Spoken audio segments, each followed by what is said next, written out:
The alarms tear through the ship before I even open my eyes. Red light floods the cabin. My body moves before my mind catches up, boots hitting the floor, hands grabbing the rail as the whole vessel shakes under an impact that should not be happening. Not here. Not in this quiet corner of space where nothing has ever gone wrong. I am Daniel Hale, captain of the deep space vessel Horizon Line, and 40 seconds ago, someone decided to open fire on my ship without a single warning. I reached the bridge in under a minute, my chest still tight from sleep, my mind racing faster than my legs can carry me. The bridge crew are already at their stations, faces pale under the flashing lights, hands moving across control panels with the kind of speed that only fear can create. Grace Bennett, my gunnery officer, turns to me the second I step through the door. Her voice is steady, but her eyes are wide. Captain, unknown vessel came out of nowhere. No hail, no warning. They just fired. Damage report, I say, forcing calm into my voice even though my heart feels like it is trying to escape my chest. Outer hull breach on deck 4. We lost contact with 2 crew members, says Ethan Cole, my chief engineer, his voice cracking slightly before he steadies it. Shields are down to 60%. 2 crew members, gone, just like that. No goodbye, no warning, nothing. My mind refuses to sit with that thought for even a second, because if I let it, I will freeze, and freezing right now means everyone else on this ship follows those 2 into the dark. Put the enemy ship on screen, I order. The main display flickers, then steadies. A long, curved vessel hangs in space before us, sleek and silver, unlike anything built by human hands. Its surface seems to shimmer, almost alive, like liquid metal caught in the act of becoming something solid. That is not a design registered with any known trade fleet, says Olivia Turner, my communications officer, scanning through data as fast as her fingers can move. This is something new. New does not comfort me. New means we know nothing about what we are facing, and the ship in front of us has already proven it does not care about the old rules of first contact. Every treaty humanity has signed with other species across the stars begins with words, with warnings, with a moment where both sides get the chance to step back from the edge. This ship skipped all of that and went straight for our hull. They are hailing us now, Olivia says, suddenly her tone strange. Put it through. The voice that comes across the speakers is smooth, almost too smooth, like it has been shaped to sound calm on purpose. It does not sound worried at all, which somehow makes this moment feel even colder. Human vessel, you are trespassing in claimed space. Surrender your ship and your crew will be spared. I stare at the screen, the impossible confidence in that voice grinding against every nerve in my body. Claimed space. We have flown through this exact route a dozen times before with no incident, no warning beacons, nothing on any star chart marking this as anyone's territory. This is Captain Daniel Hale of the Horizon Line, I say, keeping my voice level even as my pulse hammers in my ears. We are on a registered trade route recognized by 3 separate alliances. You fired on us without warning. Explain yourselves. A pause, then that same smooth voice returns, and this time there is something almost amused hiding underneath it. Humans do not own the right to explanations. You are outnumbered, outmatched, and out of options. Surrender now. The channel cuts. Just like that. No further discussion, no room to argue. Nothing but silence pressing down on the bridge like a held breath. I look around at my crew. Grace's jaw is tight, her hands steady on the weapons console despite everything. Ethan is running numbers on shield capacity, his eyes darting between screens. Olivia is still trying to pull any scrap of data on the enemy ship from every sensor we have. None of them are asking me to surrender. None of them even suggest it. Grace, I say. Status on our railgun array. Fully charged and ready, Captain. Just say the word. Railguns are not glamorous weapons. They do not glow or hum with strange alien energy. They are simple, brutal in their honesty. Mass accelerated to speeds that turn physics itself into a weapon. No plasma, no fancy light show. Just solid metal moving faster than anything that stands in its way can react to. They think we are going to fold, I say, mostly to myself, watching the silver ship drift closer on the screen. Confident, unhurried, certain of its own superiority. They think we do not have the will to answer. Do we, Captain? Ethan asks quietly, not out of doubt in me, but because he needs to hear the plan out loud before his hands commit to executing it. I think about the 2 names now missing from our crew roster. I think about a species that did not even bother to warn us before opening fire, that assumed our silence meant weakness, that assumed hesitation was the same thing as surrender. Load the second stage, I say. Full spread pattern. Target their forward sensor cluster and engine housing. We disable them before this goes any further. Grace's fingers move across her console with practiced precision, Every motion clean, no hesitation, no wasted movement. The countdown appears on the main screen, numbers falling steadily towards 0. 3, 2, 1, she says. The ship shudders as the railguns fire, a deep mechanical thrum running through the entire hull, unlike the flash and boom you would expect from older forms of weaponry.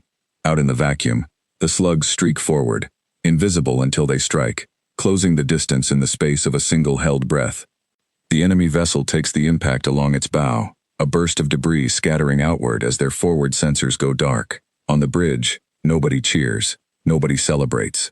Everyone stays locked on their screens, waiting to see what happens next, because a wounded enemy is still an enemy, and this fight is far from finished.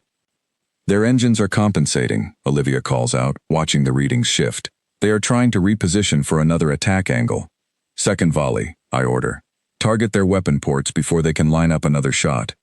Grace does not need to be told twice. The ship shudders again as another spread of railgun slugs tears through space toward the enemy vessel. This time the impact catches their side, ripping through what looks like a weapon housing, sending a shower of sparks and debris spinning off into the dark. The silver ship rocks under the hit, drifting slightly off its course, clearly struggling to recover control. For the first time since this entire encounter began, that smooth, confident voice returns over the comms, and this time there is no calm hiding underneath it. You will pay for this insolence, the voice snarls, all pretense of composure gone. You fired first, I answer, my voice hard now, no longer soft with the caution of first contact protocol. Every action you take from here is on you. Their ship begins to turn, engines flaring as they attempt one final maneuver, clearly trying to bring their remaining weapons to bear on us before their systems fail completely. I watch the tactical display, my mind racing through every possible outcome, every angle they might try, every way this could still go wrong for my crew. Grace, can you get a clean shot at their reactor core before they finish that turn? She studies the readouts for half a second, her expression sharp with focus. If I fire now, yes. If I wait even 3 seconds, they will be out of alignment. Then don't wait. The railguns fire a third time, the slugs cutting across open space in a straight, unforgiving line. The impact catches the enemy ship along its midsection, and for a moment, the entire vessel seems to freeze in place, as if time itself has paused to witness what happens next. Then it goes dark. All at once, every light along its hull flickers and dies, leaving only the faint outline of its silver frame illuminated by the distant stars behind it. Their reactor is offline, Ethan reports, disbelief coloring his voice. They are running on emergency power only. Weapons and engines are down. Silence settles over the bridge, thick and heavy. The kind of silence that comes after holding your breath for far too long. Nobody speaks for several seconds, everyone simply staring at the crippled ship drifting in the void before us, its earlier confidence completely gone. Captain, Olivia says quietly, they are hailing us again. I take a slow breath, steadying myself before I answer. Put it through. This time, the voice that comes across the speakers sounds nothing like before. Gone is the smooth confidence, replaced by something strained, almost desperate. Human vessel. Our systems are failing. We request assistance. The nerve of it almost makes me laugh, if the situation were not so serious. Moments ago they demanded our surrender with the certainty of a species convinced humanity would simply bow under pressure. Now here they are, asking for the very mercy they never offered us. I look at Grace, at Ethan, at Olivia, each of them watching me, waiting to see how I respond. Their faces carry no anger, no desire for revenge, only the tired steadiness of people who did what they had to do to protect their crew, and are now facing the aftermath of that choice. This is Captain Daniel Hale, I say into the comm, keeping my voice measured. State the nature of your emergency, and we will determine what assistance, if any, can be provided. There is a pause, then the voice returns, quieter this time. Our reactor containment is unstable. We require evacuation support for our surviving crew. I glance at Ethan, who is already running calculations on our own resources, our own capacity to help without endangering the people already on board my ship. We can offer evacuation pods and temporary docking for essential personnel, I say. Nothing more. Your vessel remains outside our jurisdiction to repair or claim. Another pause. Then, almost reluctantly, understood. We accept these terms. Over the next hour, the tension on the bridge slowly begins to ease, though nobody fully relaxes. Small evacuation pods drift from the crippled silver ship toward our docking bay, carrying survivors whose species I have never seen before, tall and thin, with skin that shifts color depending on the light around them. They move cautiously as they board, clearly unsettled by the idea of stepping onto a vessel belonging to the very people who disabled their ship less than an hour earlier. I meet the first group personally at the docking bay, standing beside Grace and Olivia, watching as the survivors are guided toward a secure section of the ship where our medical staff can assess them. One of them, taller than the rest, with markings along the side of his face that seem to pulse faintly, steps forward and speaks in a voice far different from the smooth confidence we heard over the comms earlier. "You could have destroyed us completely," he says, his tone careful, almost testing. "We could have," I answer honestly, "but that is not why we fired.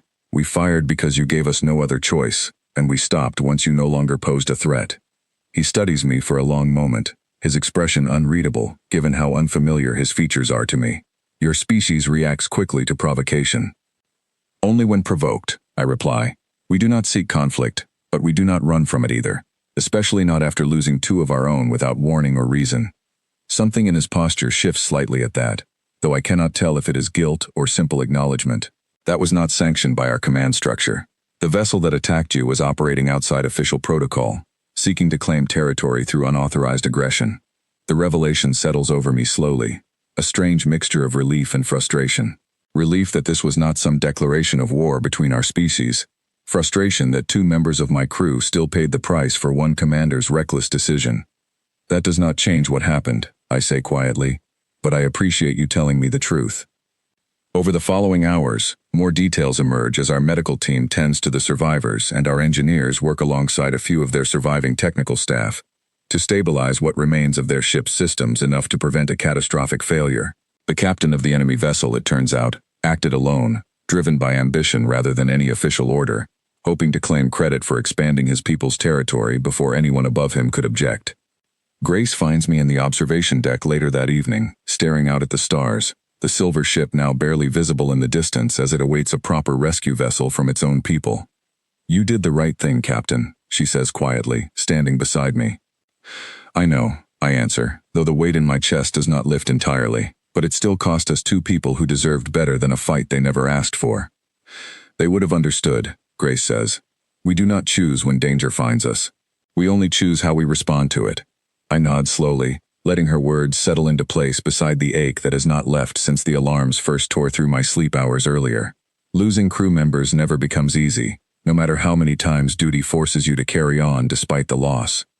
"What happens to the survivors now?" I ask, turning to look at her. "Their command structure has been notified," she says.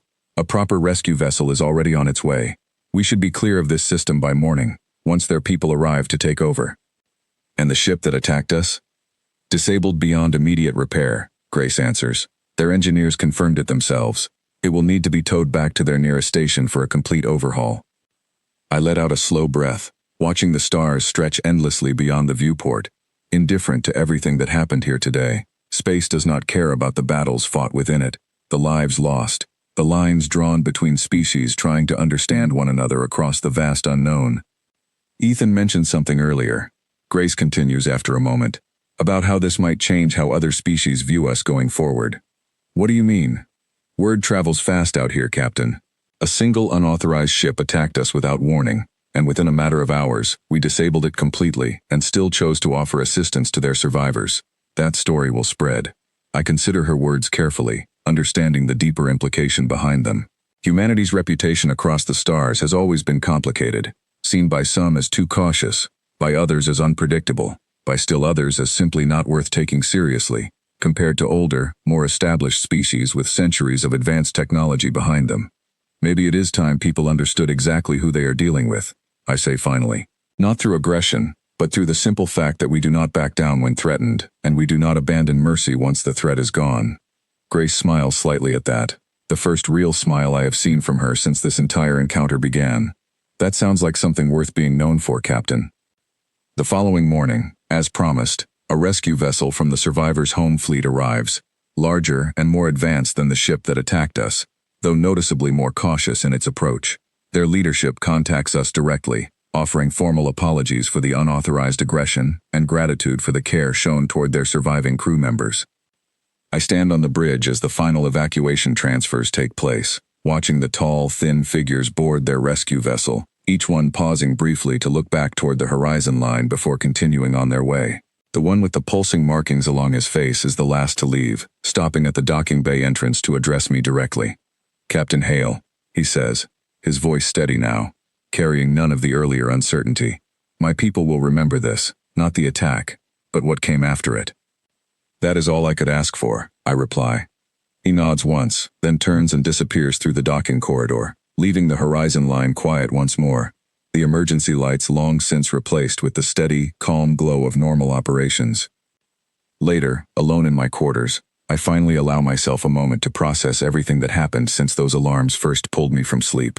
2 names remain etched permanently into the ship's memorial log, joining others who came before them, each one a reminder of the cost that sometimes comes with simply existing among the stars.